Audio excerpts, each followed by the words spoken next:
Hey, welcome back, guys. For all of you who remember listening to new wave anthems in their original mix form in the 90s, let's take it back and check out Stephanie as she reminisces with the well-known DJ Euromix, also known as Vic Melecio of Ginseng Nightlife, on this week's Night Shift.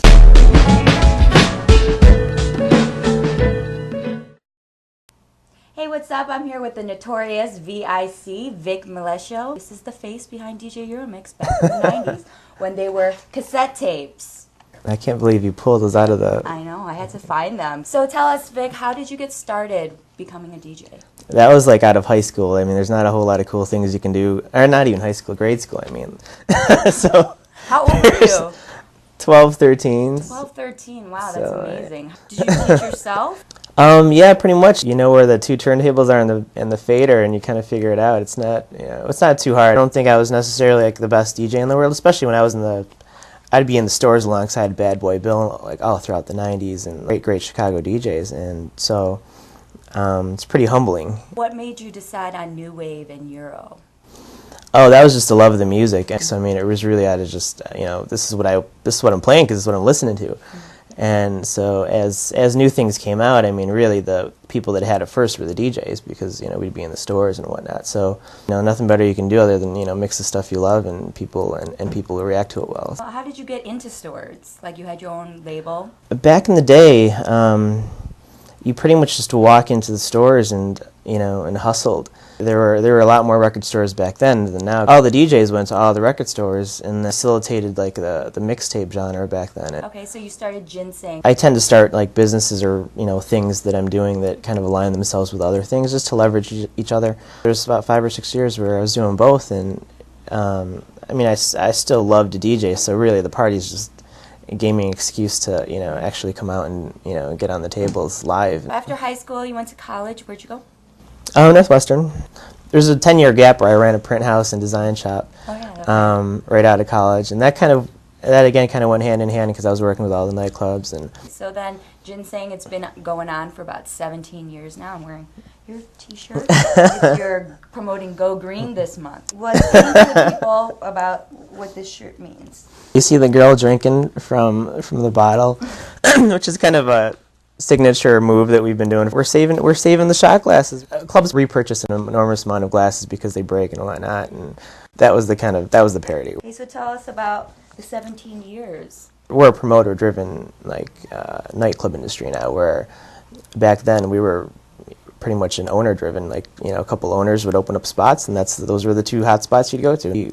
We have a lot more different types of venues, a lot more different types of formats. So Ginseng was actually a magazine before, a Gin Mag. Yeah, that's how we actually released the Ginseng name as a magazine. And so I was doing the printing thing. So I mean, it all kind of came together, to do a magazine. Why not? We're doing printing anyway, and I got this party thing and these tapes, and so I mean that was really a convergence of a lot of the things that I was doing at the time. But I mean, it wasn't like a monthly magazine or anything. We just kind of launched it as a magazine. A new website coming this month. It's going to be hot. It's going to be so much more rich content that the users can get, and there's going to be so much more like ways that they can interact with us. And okay, and what's the site? Ginseng.TV. So what? You're kind of like the jack of all trades. So what are you doing now? Well, I'm a real estate broker during the day, which is kind of off color, relatively speaking. Check him out at vicm.com. Correct. And check out his parties at ginseng.tv. We have our collectible items, Euromixes, that I would like Vic to sign. Oh my goodness. For those of you who don't know, this is the face behind DJ Euromix from back in the 90s. He's also the face of Ginseng Nightlife. So thanks, Vic, for being on the show. Thanks, Steph. All right, back to you, or back to me. Make sure to go out and check out Vic's parties every week and get all the 411 at ginseng.tv. You can sign up for the weekly passwords for free cover right on their site. And if you're looking to sell or buy a new home, you can check him out as Broker Vic at www.vicm.com.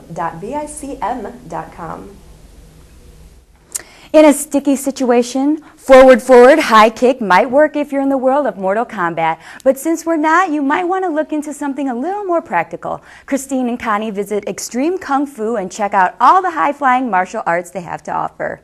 Hey guys, what's up? Christine and I are here at Extreme Kung Fu on Clark Street. And we're going to learn the art of Wushu in one session. I think we can do it. I think so too. Wushu! Hey, so Tony, I guess we're signing our lives away. Well, this is a standard waiver, and after you're done signing, we'll be doing some Chinese martial arts, and hopefully you guys don't die. We tried some of the more simpler moves with Master Chung Lee, but we just couldn't hack it. She's from the Beijing Wushu team, and she's had the same coach as the one and only Jet Li.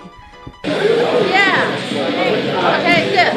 And the whole stance push. Go on. Yeah, I mean. And stand up. Yeah. And the turn. Push. And look. And open down. Woo! Yeah. Woo! And kick. Go. Open.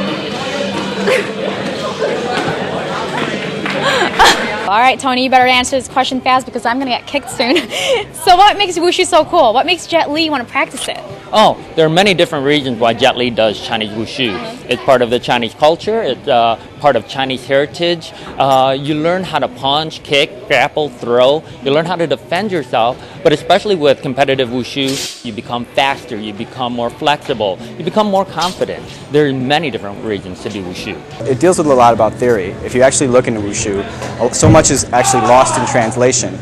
They separate the theory from the practice. How do you get the title of National Wushu Champion in China? Okay, there are many professional Wushu teams. For example, there's the Beijing Wushu team, that's where Jet Li was on. There's a team for Shanghai. There are many different professional Wushu teams. They have national competitions. You score the highest in those national competitions, you become the National Wushu Champion. In a sport dominated by men, Melissa Del Rosario shows us that women can do it too. Physically, it's very tough. Competition can be difficult, especially when people are at the same level as you are and you want to be the best. How can we participate in a competition with this sport? Oh, as soon as the student and the instructor feels everyone's ready, we just sign you up and you're good to go. All right. So what are our chances of winning a tournament? When we just started? It depends on the individual. The more you put into it, the more you get out of it. The harder you work, the better your chances. The easier you take it, the worse your chances. It's as easy as that. Oh, okay.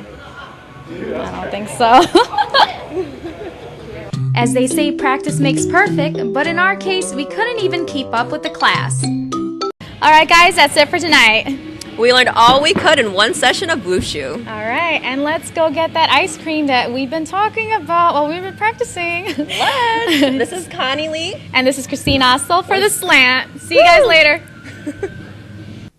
If you're looking to learn more in the art of Wushu or just looking to get in shape and have some fun, you can check these guys out at www.extremekungfu.com. All right, kids, don't touch that remote because when we return, Bakwees is in the house.